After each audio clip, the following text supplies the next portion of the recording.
What does it take to become a rap legend? Grown Man Bars, y'all. Let's get it. Welcome to Grown Man Bars. Might be the single most important beat in hip hop. And Cube had a lot of things built up from the time that he had served with them. BA, this one was yours, man. Let me hear why you chose that. Yes, we know that. But he turned a lot of people off. What?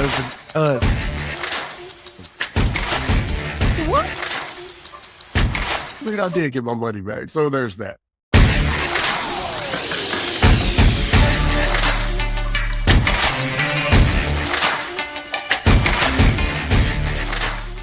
What's good, family?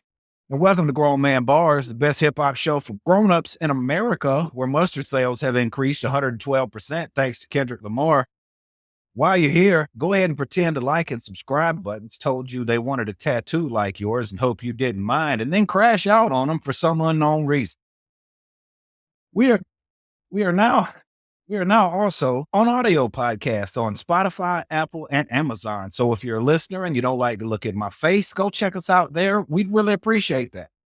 I'm your man, Can't Get Right. And with me, as always, is a man so tough he can kill the 0.1% of germs that hand sanitizers can't. Big Absolute. What's buzzing, cousin? What's going down, player? We're going to get it started tonight. We're going to talk about what it takes to be a legendary rapper, to be a legend, the top tier, not the top tier, the God tier. What does it take to be God tier rapper? We came up with 8 criteria. We're going to run through them real quick. And as we talk about the criteria, we'll talk about some examples. And after we talk about the criteria and some examples, we'll talk about whether anybody checks off all 8 of these. And that's a big question. So let's get to it. We're going to start with, I think to me, the most obvious one, lyrical skill. If you're going to be a rap legend, you kind of have to know how to rap. I think that's an obvious one for a lot of people. I mean, all right, let me go ahead and name these real quick. So the 8 criteria we came up with are lyrical skill, cultural impact, song making, presence, performance, longevity, peer respect, and total catalog. Like we say, as you listen to those 8, it's hard to find the people that just knock all 8 of those right out of the park. But we'll talk about whether or not you can be good at one of those and still make it to be a rap legend. But you don't certainly have to be good at all of those to be a rap legend. Because if we start with lyrical skill, I will start with the most low-hanging fruit when it comes to this discussion, I think, as popular versus lyricism. I'll start with Tupac. While I think Tupac had the ability to get lyrical when he wanted to, I don't think he concentrated on that. I think he focused on other areas of these criteria that we have, and that was where he was strongest at. But we've talked about this before. I don't think you would choose Tupac to be one of your top 5 lyricists ever. I like it. Spicy. Started out the box. Little sriracha racha. I like it. Spicy. Yeah, we might as well put something on it. I'll see your Tupac and I'll raise you rapper Brad Jordan. Here's why I say that. Not just why I say that, but he says. So I was watching an interview with Face the other day. He was on Drink Champs. And when they asked him, does he consider himself one of the greatest to ever do it? And his response simply was, when I think about myself as a rapper and over my career, I say that I got over. Like I got over on y'all. Like I fooled y'all into thinking I was great. And of course they were like, surely you're kidding. Like, you're great, right? He goes, no, I think I got over. It puzzled me because those that know me know I feel Face is up there. At least for me, he's up there for me. But then I got to thinking when we talk about lyrical content, and although he is I don't even like phenomenal, he's an extraordinarily phenomenal storyteller in a gifted sense, like a savant, like gifted sense when he brings you music. But his rhyme scheme isn't really overly complicated. It doesn't have a lot of tricks and it doesn't have a lot of bells and whistles to it. It's very, as I would call it, it's a talk to you kind of style, right? He's talking to you and it just happens to be rhythmic. So I wouldn't say Scarface necessarily checks the superbly lyrical box, but he has a lot of arguments for a lot of other things on the list. Yeah, that's what makes the discussion so much fun to me is what goes where. So number two, where you can spin right off of Scarface with number two, which is cultural impact. And that's another one that could be the most important factor. And the first rapper I thought of when I wrote that down was KRS.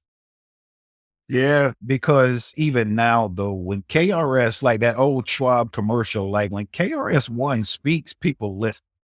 yeah, undeniably. They have since the beginning. Like when KRS-One has something to say about hip hop, real hip hop fans are all like, Yeah, they're all in on that. Yeah. yeah. I mean, not that he wasn't in other areas of this, but he was the first one I thought about. So when you think about cultural impact, who do you think about? It's funny because I actually think about it on the other spectrum as far as the persona was huge, but maybe not so much the maturation of the career. When I think of cultural impact, he has other boxes for sure. When I say his name, you'll know exactly what I mean by some of the other boxes. But to me, the cultural impact, when I think of that, I think of E40. 40 Fonzarelli.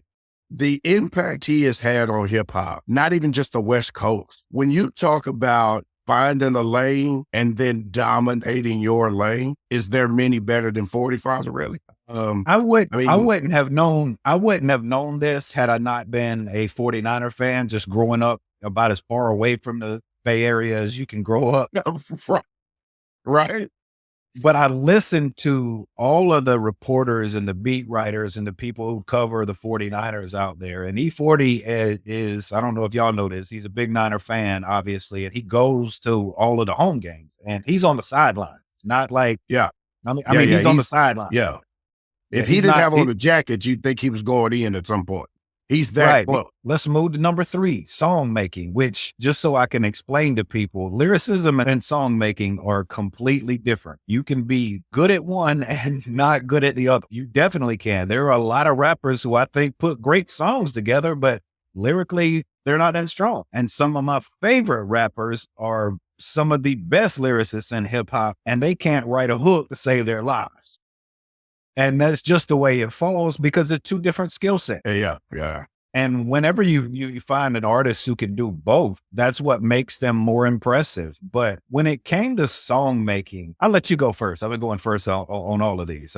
Did you have one in mind when you were thinking about song making? And you're going to be shocked when I bring his name up because he's one of those people that I don't speak of out loud that often. But respect is respect. He's a legend in the game for whatever reason. Kanye West can make a song up, down, left, right, forward, backwards. The man can make a song, and not just a song. The man can make a hit. Now you can argue, we've talked about on a previous show about ghostwriting, and we've even joked a lot that, that he had several writers allegedly, right, help him on some of his biggest projects. But people have to remember, Kanye was making songs long before he was a rapper. He was perfecting his craft of production long before he decided to be the front man, as an MC. So when we talk about song making, Yeezy, baby. What about you, bro? I agree with you on Kanye because he can put a song. I mean, his production is off the charts. For me, when it came to song making, I went to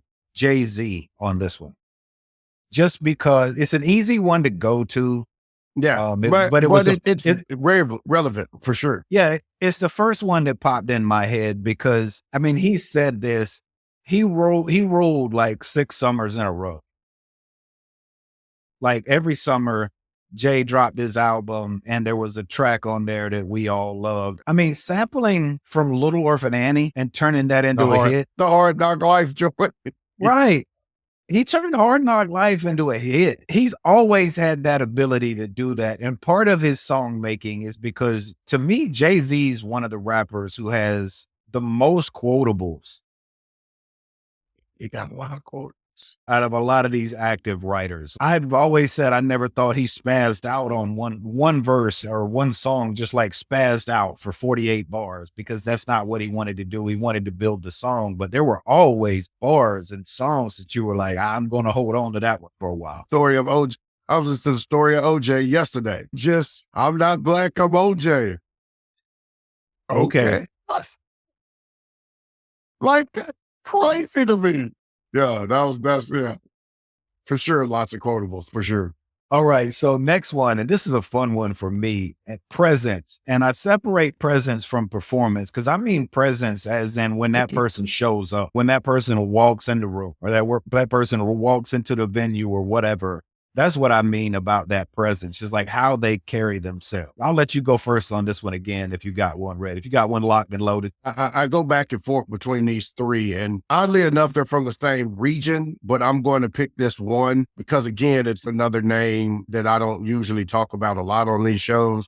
And again, please understand, just because I don't talk about you a lot don't mean I don't respect you, and it doesn't mean I don't think you're dope as hell, because this person that I'm going to name, I truly think he matured into almost a God tier like artist as we speak. And none other than New Orleans' finest, Little Louisiana, Little Wayne. And here's why I say that.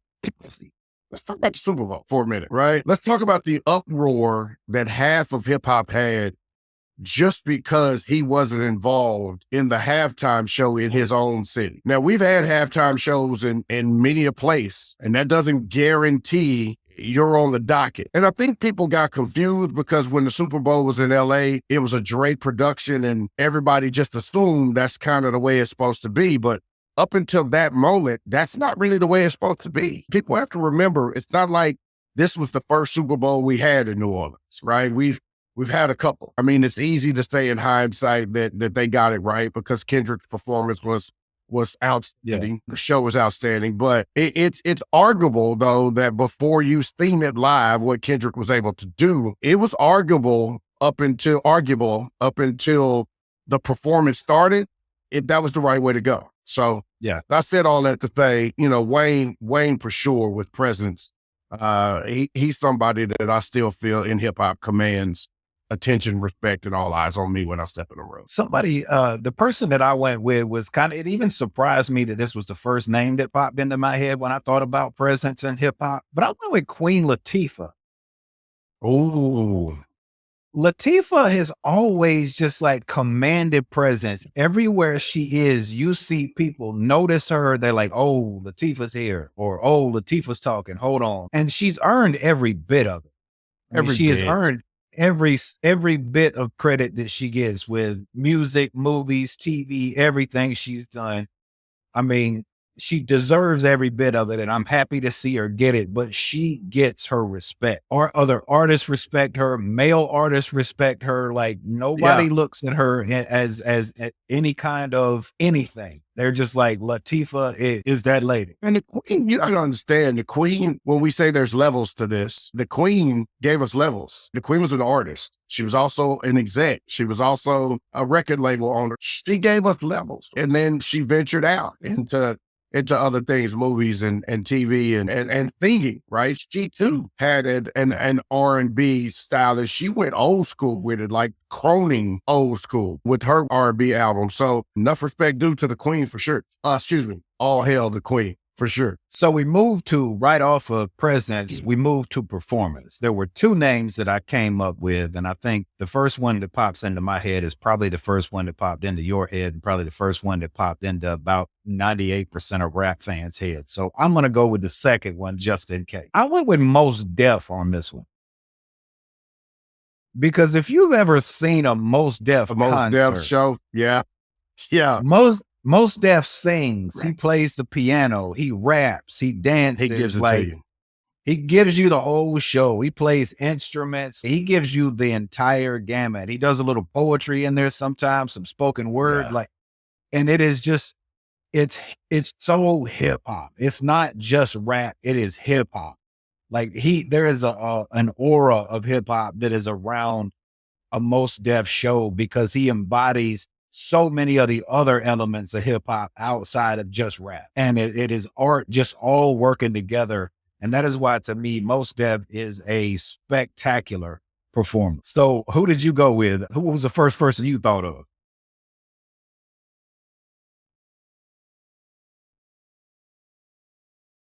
Yo, so for me, you know what I'm saying? I'm a 180. I'm a 180 the situation like you did from the last one. I'm gonna choose one of the queens of the game myself. So when I think of performance, nobody better to me than Missy Misdemeanor Elliott.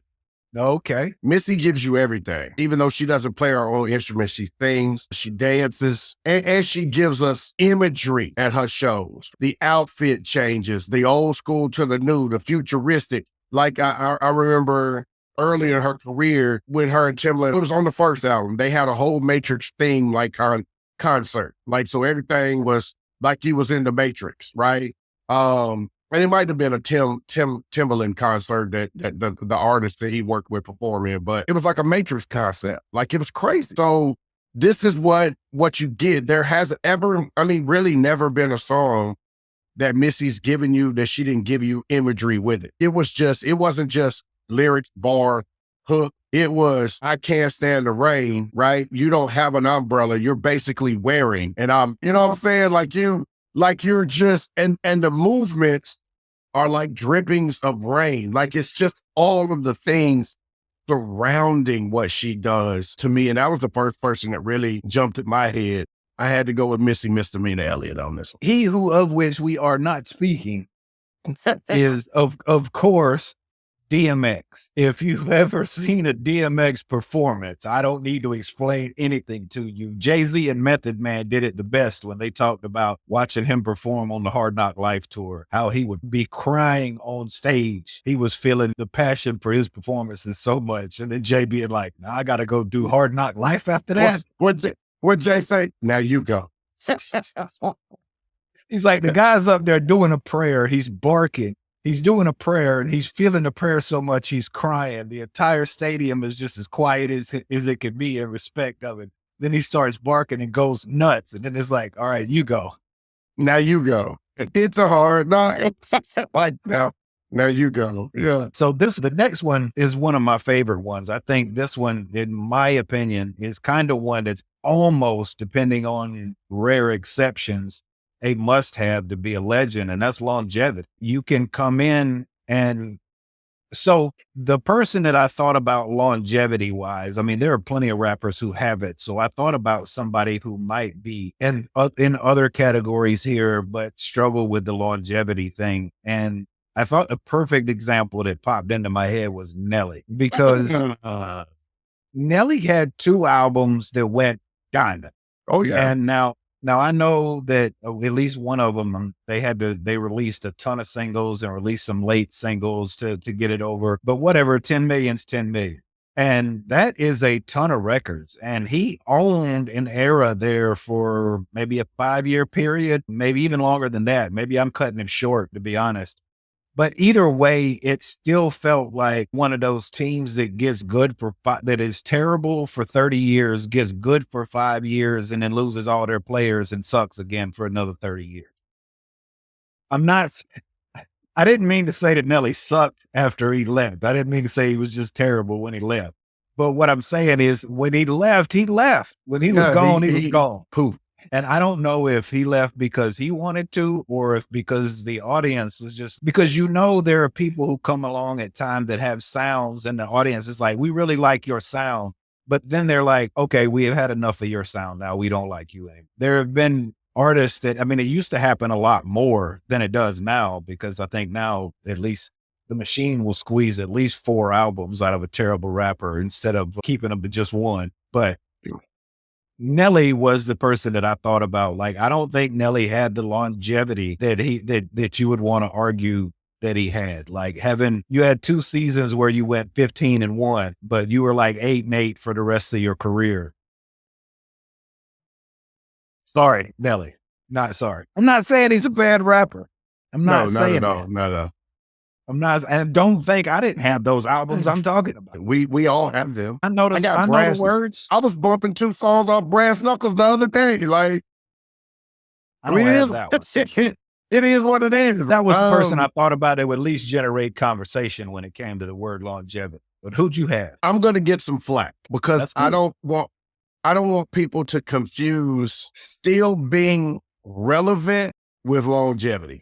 I don't want people to confuse being around for activity. And the only reason why I'm going to point out this is because he had so many breaks amongst his projects that kind of stretched him out to where we are now. And let me prepare myself for the hatred, because I'm going to get so. This is not me saying this man is not a legend. I'm not an idiot. He is a legend. If there's an argument for longevity of your career, question the longevity because he's not touring actively, none of those things, is Nasir Joe. It's Nas. And again, you don't hear about Nas headlining tours. You don't hear about Nas really out on the road promoting. And even when he has a new project, he's not doing a ton of radio. He's not doing, you know what I'm saying? He just does music for him. And I got no problems with that because he still puts together some of the dopest music there is.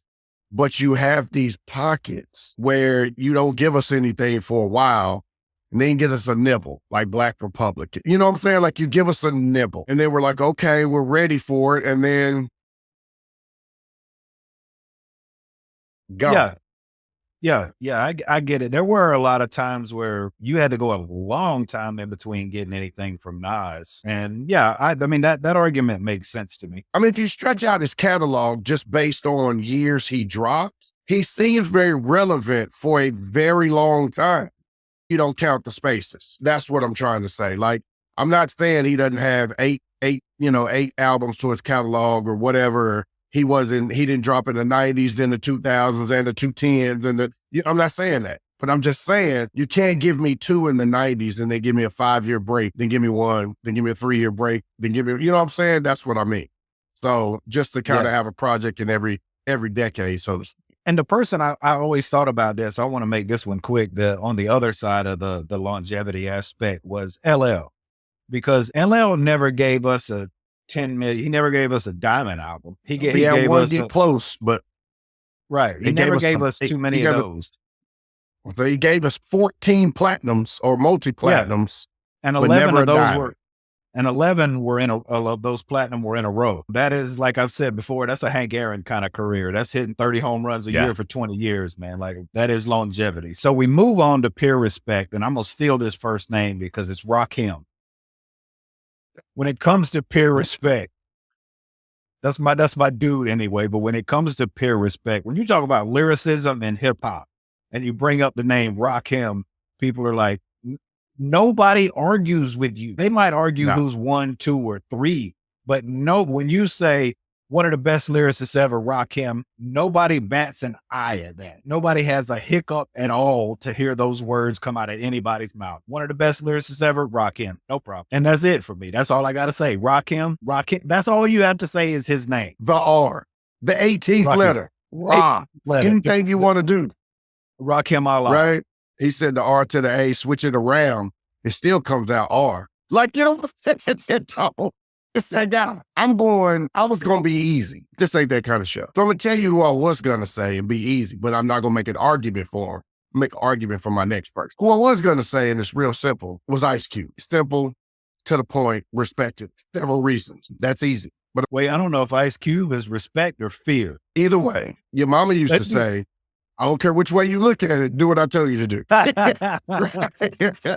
Whether you like it or you don't, either way, you heard what I said. Like, that's Ice Cube. I'm going to go with the more controversial one because to me, it's not an argument. And to probably 85% of hip hop who are not haters, it's a clear conversation. And that's none other than Slim Shady himself, Marshall Mathers. When we talk about longevity in hip hop, lyrically speaking, at the top of his game, several people who we are in the GOAT conversation have said what he's able to do lyrically, he's just not matched.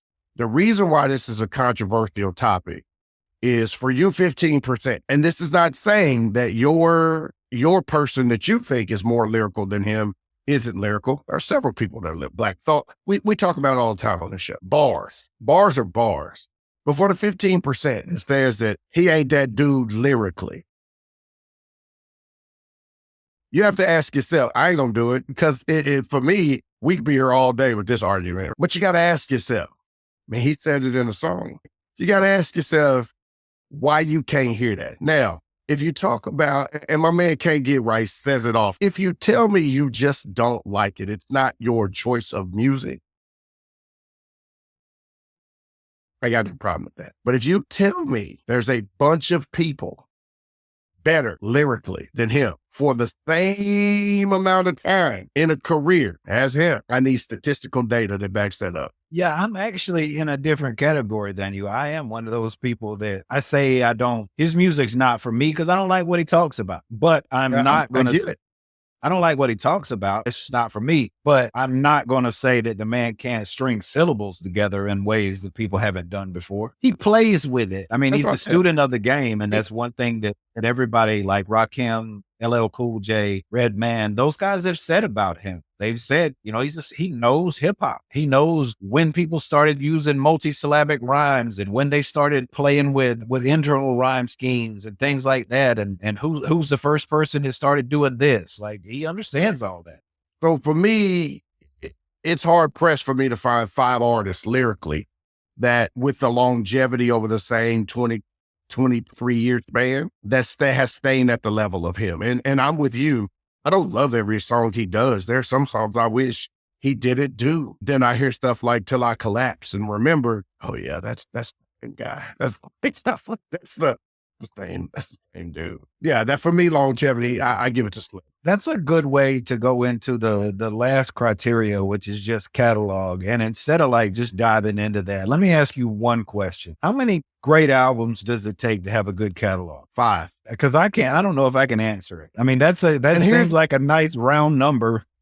Here's why I say 5. If you're not Nas and your very first project isn't talked about as one of the best top 5 rap albums of all time, it takes you 2 albums to really get motion. Not a fan base. I'm talking about motion. Most artists will tell you it isn't really till their 3rd or 4th album, if they get that they can really just kind of do what they want to do. And we've heard a lot of artists who are considered legendary now be real close to flopping on that sophomore album because you're so hungry on that first project. You put it all in there. You had to. I feel like if we're talking about albums, and here's the difference when we talk about longevity. If you've only survived the streaming era, so I'm talking about the last 8 years. If you've only made music in the streaming era, I don't care how good you are. I don't care how many streams you've done. You can't be legendary yet because your medium doesn't have a calculated way to say your grandma didn't hit repeat on your stream 752 times to get you that motion. I'm not saying your grandma didn't buy 752 CDs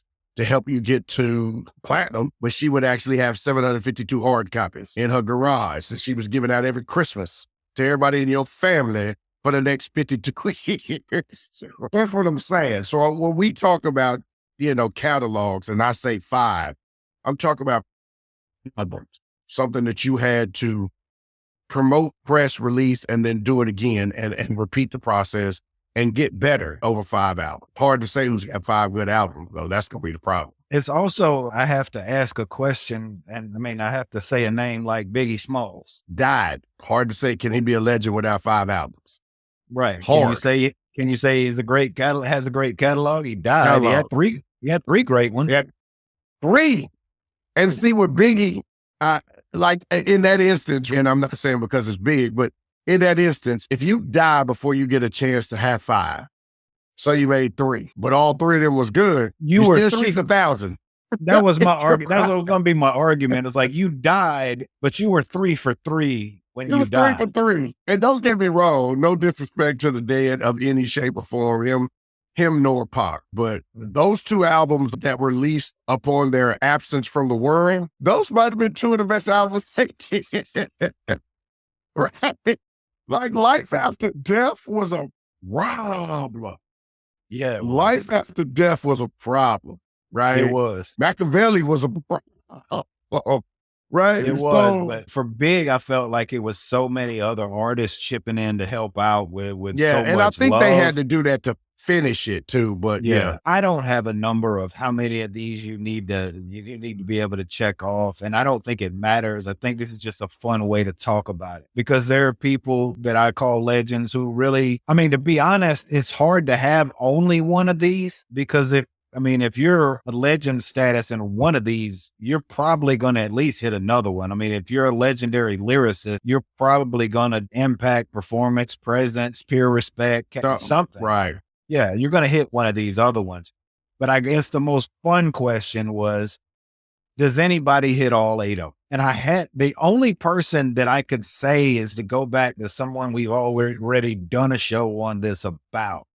And I know you and I talked about this, and I don't know if you'll even agree with me on it, but the closest I could get was LL.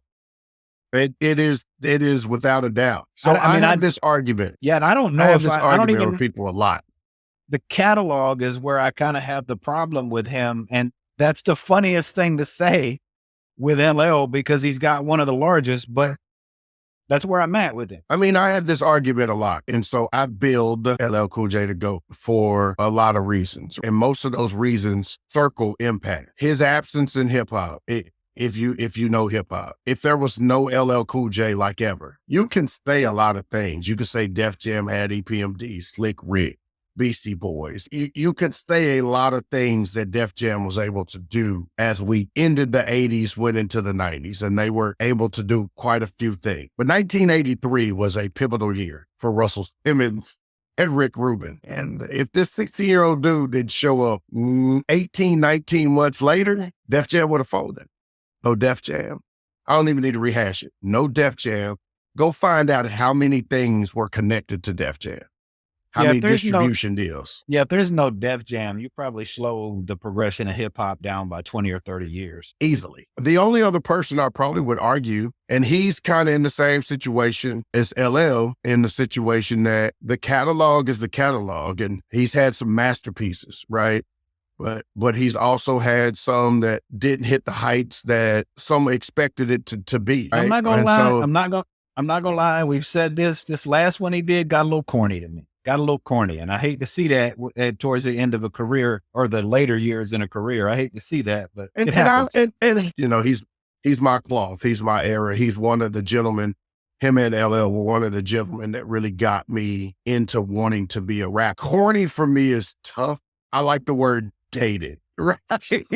Right, and it's, you know, a seasoned folks. We don't like, don't say much it's old, right? Don't be like, oh, y'all just old, y'all out of touch, because that'll get you knocked out. Like I'm just saying, like that's not really the way to take that conversation. When you've been in a lane for as long as he has been in a lane, sometimes there's construction on the road, and that exit, they close that exit and they put a bridge.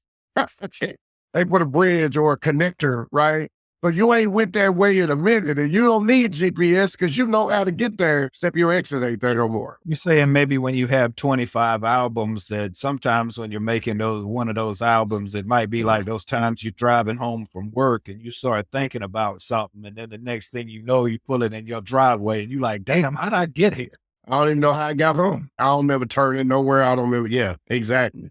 Exactly that. But that's why I say dated. Like it sounded like 2002. Yeah, which would have been fine because he would have not been almost 60. Correct. That's kind of what did it. All right, so here's the list, y'all. Again, it's lyrical skill, cultural impact, song making, presence, performance, longevity, peer respect, and catalog. If you see this and you got anybody that you think hits all of those, please let us know. I really do want to know. We can't think of every rapper who's ever rapped in our brain between the two of us. So if you think of somebody that you think checks all these off, put them in the comments. I want to know. I definitely want to see what your opinion is on that. And that is it for us. We appreciate y'all for hanging in there. Grown Man Bars. Check back with us every week.